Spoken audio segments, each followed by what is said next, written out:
Welcome to Kenton's videos. Enjoy the video.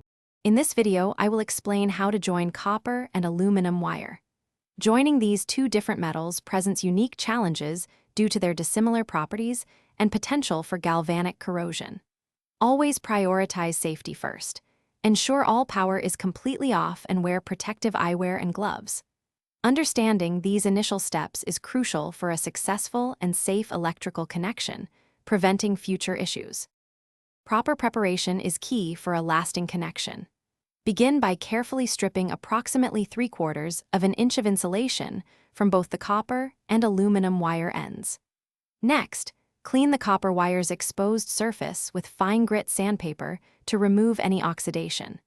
Immediately apply a specialized antioxidant compound to the aluminum wire to prevent surface oxidation, which can cause resistance.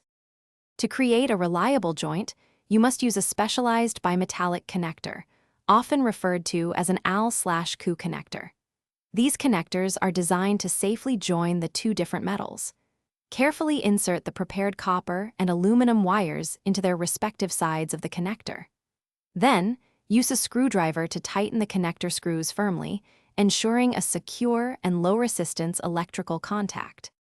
After making the connection, always perform a thorough inspection to confirm it is mechanically sound and tight. Next, wrap the entire joint with several layers of high-quality electrical tape, ensuring complete insulation and protection from environmental factors.